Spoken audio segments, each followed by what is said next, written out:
धाराशिवमध्ये अतिवृष्टीमुळे शेतकऱ्यांचं मोठं नुकसान झालंय। दोनही उपमुख्यमंत्री आज धाराशिव जिल्हा दौऱ्यावर आहेत। एकनाथ शिंदे, अजित पवार पाहणी करतायत। धाराशिवमध्ये हजारो एकरवरील पिकांचं नुकसान आहे। धाराशिव जिल्ह्यात गेली 4 दिवसापासून पावसानं थैमान घातलंय आणि या पावसाचा परिणाम असा झाला की प्रत्येक नदी नाल्याला पूर आलाय।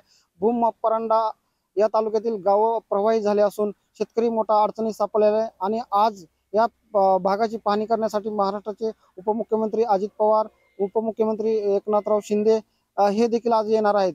आणि शेतकरी आता त्यांच्याकडून अपेक्षा लावून बसलेले आहेत। आता माझ्यासोबत शेतकरी आहेत, नेमकं काय झालंय आणि तुमची काय अपेक्षा? धाराशिव जिल्ह्यामध्ये सलग 4 दिवस झाले अतिवृष्टी चालू आहे। आता आज महाराष्ट्र राज्याचे दोन्ही उपमुख्यमंत्री आज येणार आहेत, म्हणजे बांधावरती आहेत शेतकऱ्यांच्या आज धाराशिव जिल्ह्यामध्ये। आमची त्यांना एकच मागणी आहे की तुम्ही पंचनामे वगैरे आता करायचे बंद करा, सरसकट शेतकऱ्यांना मदत जाहीर करा। तुम्ही हेक्टरी 50,000 रुपये आणि धाराशिव जिल्ह्यामध्ये तुम्ही ओला दुष्काळ जाहीर करा।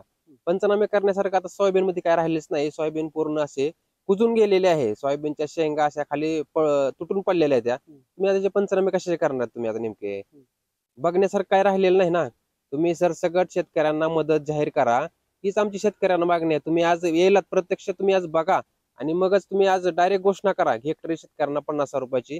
जर दिली तर शेतकरी जगू शकेल, नाहीतर शेतकरी दिवाळी किंवा दसरा हा सण साजरा करू शकणार नाही। कारण शेतकऱ्याच्या पदरामध्ये आज काहीच पडणार नाही। पूर्ण सोयाबीन आज 100% सोयाबीन शेतकऱ्याच्या हातातून गेलेला आहे। आमची एवढीच मागणी आहे शासनाला, किंवा मदत आज जाहीर तुम्ही करा। तर नुकसानग्रस्त शेतकरी आता अपेक्षा करतो की सरकारने आज ठोस निर्णय घेऊन शेतकऱ्याला थेट मदत द्यावी। काकासाहेब कांबळे, लोकशाही मराठी, भूम। लोकशाही मराठी, ऐका, पहा, जागरूक रहा।